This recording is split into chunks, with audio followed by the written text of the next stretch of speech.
ആ അവസാനത്തെ വേഷം, അവസാനത്തെ യാത്ര എങ്ങനെയാകണം നിങ്ങൾ ചിന്തിച്ചോളി. അതിലേക്ക് നിങ്ങളുടെ ശ്രദ്ധ കേന്ദ്രീകരിക്കാൻ ചില അറബി ഗ്രന്ഥങ്ങളിൽ ഉപകാരപ്രദമായ ചില കഥകൾ വിശദീകരിക്കാറുണ്ട്.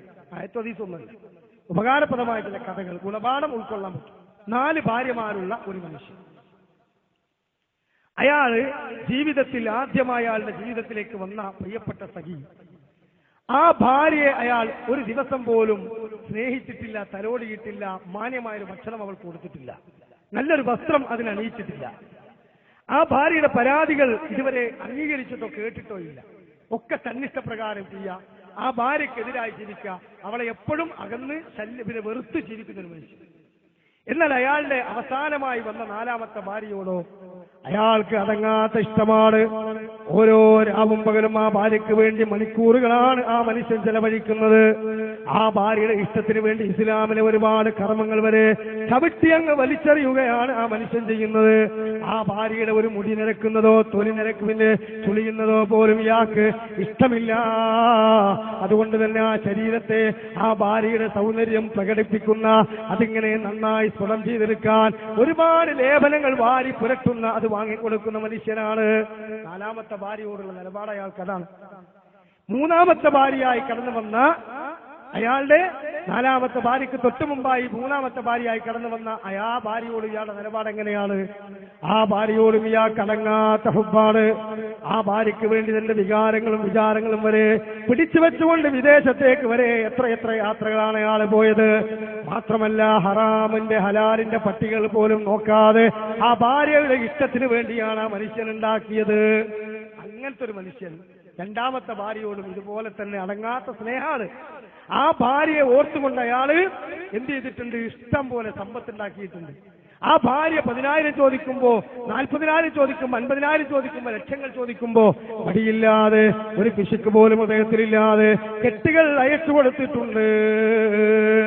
ആ ഭാര്യയ്ക്ക് വേണ്ടി വലിയ വലിയ ഷോപ്പിംഗ് മാളുകളും വീടുകളും ഒക്കെ ഉണ്ടാക്കിയിട്ടുണ്ട് ആ മനുഷ്യൻ.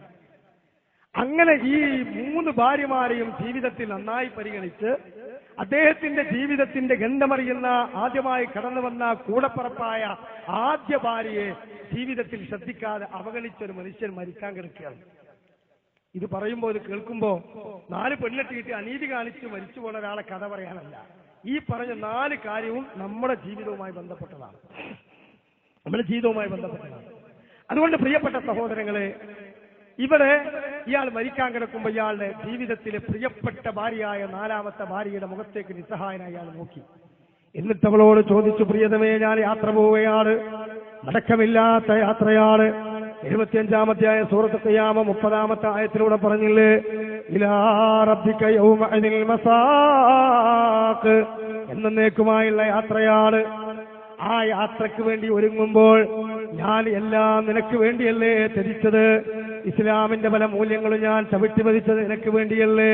നിന്റെ ഇഷ്ടമല്ലേ എന്റെ ഏറ്റവും വലിയ പ്രിയങ്കരമായ ഇഷ്ടമായിരുന്നത്?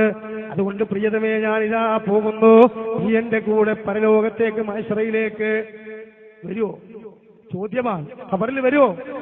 ആ സമയത്ത് പ്രിയപ്പെട്ട സഹോദരങ്ങളെ, ഈ ഭാര്യ മുഖത്തടിച്ച പോലെ മറുപടി പറയുന്നു, മനുഷ്യ, ഞാൻ നിങ്ങളുടെ കൂടെ പരലോകത്തേക്ക് വരൂല, നിങ്ങൾക്ക് നിങ്ങളെ വഴി, എനിക്ക് എന്റെ വഴി.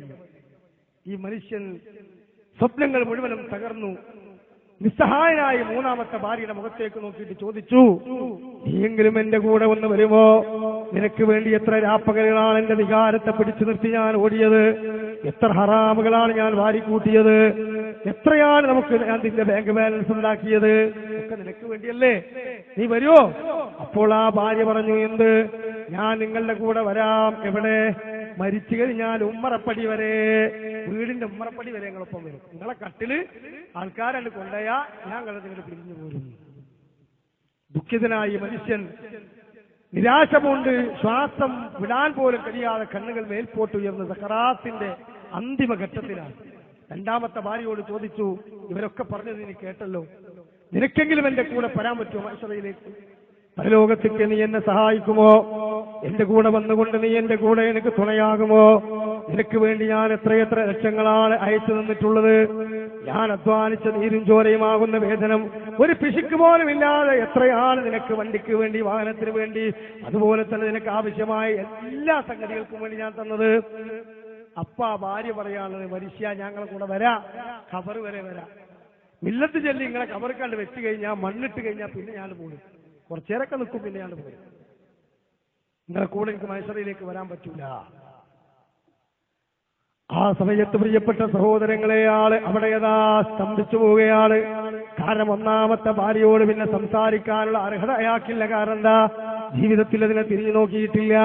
ആ ജീവിതത്തിൽ അതിന്റെ നൊമ്പരങ്ങളെ കുറിച്ച് ആലോചിച്ചിട്ടില്ല. അതിനെ തടിപ്പിക്കുന്ന, പോഷിപ്പിക്കുന്ന, കൊഴിപ്പിക്കുന്ന, ഉന്മേഷമുണ്ടാക്കുന്ന ഒന്നും തന്നെ ഇയാൾ കൊടുത്തിട്ടില്ല. അങ്ങനെ മനുഷ്യൻ മരിക്കാൻ കിടക്കുമ്പോൾ അതാ ചെറിയൊരു ശബ്ദം, എന്താണ്? ഞാനാണ് മനുഷ്യ നിങ്ങളുടെ കൂടെ ഖബറിലും മഹ്ശറിലൊക്കെ വരാനുള്ളത്, ഞാനാണുള്ളത്, ഞാനാണ് നിങ്ങളുടെ കൂടെയുള്ളത്. ആ ശബ്ദം ഏതാണെന്ന് പോലും ഇയാൾക്ക് അറിയാൻ പറ്റുന്നില്ല. കാരണം എന്താ? ഉണങ്ങി വരണ്ട് ജീർണിച്ച ഒരു അസ്ഥികൂടമായി നിൽക്കുന്ന ഭാര്യ. ഈ മനുഷ്യനെങ്ങനെ നിരാശ ബാധിച്ചങ്ങ് മരണപ്പെട്ടുപോയി. സഹോദരങ്ങളെ, ഈ കാര്യം നമ്മുടെ ജീവിതവുമായിട്ടാണ് ഈ കഥയിൽ ഉപമിക്കുന്നത്. അതെന്താ? ഇവിടെ നാലാമത്തെ ഭാര്യ എന്ന് പറയുന്നത് നമ്മുടെ ഭൗതിക ശരീരമാണ്. നാം ഇന്ന് തിന്നും കുടിച്ചും തടിപ്പിച്ച് പിരികം പ്ലഗ് ചെയ്ത് സുഗന്ധ വസ്തുക്കൾ ശരീരത്തിൽ പുരട്ടി ശരീരത്തിന്റെ വെടിവുകൾ കാണിച്ച് ഭർത്താവിന്റെ മുമ്പിൽ മാത്രം മറച്ചു വെക്കേണ്ട ശരീരത്തിന്റെ അങ്കലാവണ്യങ്ങള്, ടൈറ്റ് ഫിറ്റ് ചുരിദാറും ടൈറ്റ് ഫിറ്റ് പർദ്ദയും ബോഡി ഷേപ്പ് ചുരിദാറും ഷോക്സ് പോലെ നൈസായ ടീഷർട്ടും ഒക്കെ ഇട്ട് ഹീലുള്ള ചെരുപ്പ് ധരിച്ച് മുടിക്കുറ്റി ഒട്ടകത്തിന്റെ പൂഞ്ഞ പോലെ ഉയർത്തിക്കെട്ടി സുഗന്ധം ഉപയോഗിച്ചുകൊണ്ട് കഴുത്തും പൊക്കളും മാരണവും കാണിച്ച് വിലസി നടക്കുന്ന പെങ്ങളെ, ഈ ശരീരം പുഴുക്കളുടെ ഭക്ഷണമാ, ചിതലുകളുടെ ഭക്ഷണമാ.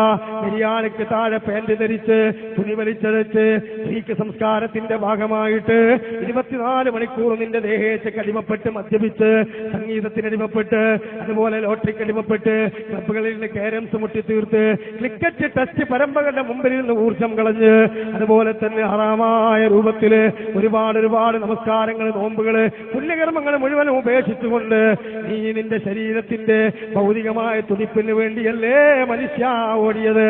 എന്നാൽ ഈ ശരീരമുണ്ടല്ലോ, അത് ഖബറിലേക്ക് അങ്ങ് വെച്ച് കഴിഞ്ഞാൽ നമ്മുടെ കൂടെ ബർസഖിലതുണ്ടാവൂല. ആരടി മണ്ണില്ലത് ചിതലും പുഴുക്കൾ താവളം പെരുത്തുണ്ടത്, സന്തോഷമാണവകൾക്ക് നീ ചെല്ലുന്നത്. പൊൻവർണ്ണ കോമള മൃദുലമായ ശരീരമിൽ സമരത്തിലാണ് പരസ്പരം തിന്നുന്നത്. കാടില്ല റേഷൻ വേണ്ട പോലതിലുണ്ട്, സിസ്റ്റമില്ല തള്ളലാണത് കൊണ്ട്. അഴുകുന്നതാണ് 3 ദിവസം കൊണ്ട്. സുഹൃത്തുക്കളെ, നമുക്കുള്ള നേത്രം 2. ഭർത്താവിന്റെ മുമ്പിൽ മറച്ചു വെക്കേണ്ട, പ്രദർശിപ്പിക്കേണ്ട സൗന്ദര്യത്തെ അവിടെ മണിയറയിൽ പ്രദർശിപ്പിക്കാതെ പുറത്തിറക്കി കാണിച്ചു കൊടുക്കുന്ന എന്റെ പെങ്ങള്, ഇസ്ലാമിക ദേശം ധരിച്ച് ആരോഗ്യത്തിന്റെ പിൻബലത്തില് ഈ രൂപത്തിൽ ആഹ്ലാദിച്ച് നടക്കുന്ന ചെറുപ്പക്കാരെ, രക്ഷിതാക്കളെ, നമ്മൾ ചിന്തിക്കുക. അവരിലേക്ക് എത്തിക്കഴിഞ്ഞാൽ സഹോദരങ്ങളെ, ചിതലുകളും പുഴുക്കളും വണ്ടികളും തിന്നു തീർക്കുന്ന ശരീരമായി നമ്മുടെ തടി മാറുകയാണ്. ഉദരം ക്രമേണ പഴുത്ത് ചീഞ്ഞൊലിച്ചില്ലേ, അത് പൊട്ടി ഖബറ് നിറഞ്ഞതത്ഭുതമല്ലേ. ഇത് കണ്ട് കരയാനും അവർക്കില്ലേ, കാണുന്ന ഭാഗമടഞ്ഞതത്ഭുതമല്ലേ. ഫോൺ കമ്പി ലെറ്റർ മുഴുവനും നിലച്ചില്ലേ, അവർക്കുള്ള ഹാലറിയാത്തതത്ഭുതമല്ലേ. എത്രയെത്ര ആളുകളാണ് ഇതുപോലെ ഖബറുകളിൽ വിശ്രമിക്കുന്നത് പ്രിയപ്പെട്ടവരെ. അവ നാലാമത്തെ ഭാര്യ എന്ന് പറയുന്നത് നമ്മുടെ ഭൗതിക തടിയാണ്. ഇത് ചിതലുകളും പുഴുക്കളും തിന്ന് മണ്ണിന്റെ ഭാഗമായി ലയിച്ചു പോകാനുള്ളതാണ്. ഈ തടി നമ്മുടെ കൂടെ വരൂല, ഈ തടി നമ്മുടെ കൂടെ വരൂല പ്രിയപ്പെട്ടവരെ. അത് നമ്മുടെ ദേഹേച്ഛകളാണ്, നമ്മുടെ സ്വാർത്ഥ താല്പര്യങ്ങളാണ്. ഇതൊന്നും നമ്മളെ കൂടെ വരൂല. അതാ പറഞ്ഞത്, എന്ത് മുഖത്തടിച്ച പോലെ നിങ്ങൾക്ക് നിങ്ങളെ വഴി, എനിക്ക് എന്റെ വഴി. ശൈത്താൻ ഇതെല്ലാം പഠിപ്പിച്ച ഒറ്റ മാറലാണ്. എന്നാൽ ഇനി മൂന്നാമത്തെ ഭാര്യ ആരാ? മൂന്നാമത്തെ ഭാര്യ പറഞ്ഞില്ലേ, ഉമ്മറപ്പടി വരെ വരാം. ആ ഭാര്യ ഏതാ? അത് നമ്മുടെ ജീവിതത്തിൽ നാം പടുത്തുയർത്തിയ സമ്പത്താണ്. സമ്പത്ത് നമ്മളെ കൂടെ കബർക്ക് വരൂല, മൈസറിയിൽ വരൂല. എവിടെ വരിക? അമ്മറപ്പടി വരെ. നമ്മളെ വീടും പറമ്പും സ്വത്തും കച്ചവടം ഏർപ്പാടൊക്കെ വീട്ടിൽ നിന്ന് ഇറങ്ങിയാൽ പിന്നെന്തായി? ഫാനും ലൈറ്റും കട്ടിലും മേശയും സ്ഥലവും ഒക്കെ കുടുംബക്കാർക്കുള്ളതായി. അനന്തരാവകാശികൾ നമുക്ക് കിട്ടുമോ? ഇല്ല. എന്നാ ഇതിന് വേണ്ടിയിട്ടാണ് മുമ്പ് രാവും പകൽ ഓടിയത്. ഈ മൂന്നാമത്തെ ഭാര്യയായ സമ്പത്തിന് വേണ്ടിയാണ് ഹറാം ഹലാൽ നോക്കാതെ വണ്ടിയത്, അല്ലേ? എന്നാ റസൂൽ പറഞ്ഞു, യഖൂലുൽ മാലി മാലി, ആദമിന്റെ മക്കൾ ഇങ്ങനെ പറഞ്ഞുകൊണ്ടിരിക്കുകയാണ്, എന്റെ സമ്പത്ത്, എന്റെ സമ്പത്ത്. ഫഇന്നമാ ലഹു മിൻ മാലി സലാസുൻ, അവന്റെ സമ്പത്തിൽ നിന്ന് 3 എണ്ണം മാത്രമേ അവന്റേതുള്ളൂ. മാ അകല ഫഅഫല, അവൻ തിന്നു തീർത്തവന്റെ ഭക്ഷണം. ഔ ലബിസ ഫഅഫല, അവൻ ധരിച്ചു ദ്രവിപ്പിച്ചവന്റെ വസ്ത്രം. ഔ അഅതാ ഫഖതന, അവൻ കൊടുത്ത് ശേഖരിച്ച വല്ലതുണ്ടെങ്കിൽ അത്.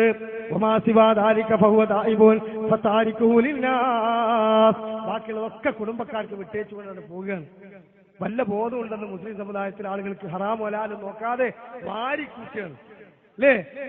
സഹോദരങ്ങളെ, റസൂലുള്ളാഹി പറഞ്ഞു, ലാ തസൂലു ഖദമ അബ്ദി യൗമൽ ഖിയാമ, ആദം സന്തതികളുടെ ഒരുത്തന്റെ കാൽപാദവും അള്ളാന്റെ സിംഹാസനത്തിന്റെ അരികിൽ നിന്ന് എടുത്തു വെക്കാൻ, മറിച്ച് ചവിട്ടാൻ അവന് കഴിയൂല. ഹത്താ ഏതുവരെ? യുസ്അല 40 കാര്യങ്ങൾ അവനോട് ചോദിക്കാതെ. അതിൽ മൂന്നാമത്തത് വഅൻ മാലിഹി, അവന്റെ സമ്പത്തിനെ കുറിച്ചാ. മിന്നൈന ഇക്തസബഹു വഫീമാ അൻഫഖഹു, എവിടുന്നാണോ നീ സമ്പാദിച്ചത്, എവിടെയാ നീ വിതരണം ചെയ്തത്? സമ്പാദിച്ച മാർഗം പരിശുദ്ധാകണം, ഹലാലാകണം. വിനിയോഗിച്ച മാർഗം ഹലാലാകണം. അതുകൊണ്ട് സ്ത്രീധനം വാങ്ങരുത്, ഹറാമാണ്. പലിശക്ക് പണം കൊടുക്കരുത്, പലിശ വാങ്ങരുത്, ഹറാമാണ്. പലിശക്ക് വേണ്ടി ബിൽഡിങ്ങുകൾ വാടക കൊടുക്കരുത്, ഹറാമാണ്. പലിശയുമായി ബന്ധപ്പെട്ട ബാങ്ക് ജോലി ചെയ്യരുത്, ഹറാമാണ്. സ്വന്തം മാതാവിനെ വ്യഭിചരിക്കുന്നത് തുല്യമാണ്, ചെറിയ പലിശ പോലും. കള്ളു കുടിക്കരുത്, ലോട്ടറി എടുക്കരുത്, ചൂതാട്ടത്തിൽ ഏർപ്പെടരുത്, ചലിക്കരുത്, വഞ്ചിക്കരുത്, ചൂഷണം ചെയ്യരുത്, അന്യന്റെ മുതൽ കക്കരുത്. അതുപോലെ തന്നെ സഹോദരങ്ങളെ, ആ രൂപത്തിലുള്ള ഒരു പിഴച്ച മാർഗത്തിലൂടെയും ഒരു സിൽഫ് പോലും നമ്മുടെ പോക്കറ്റ് വരാൻ പാടില്ല.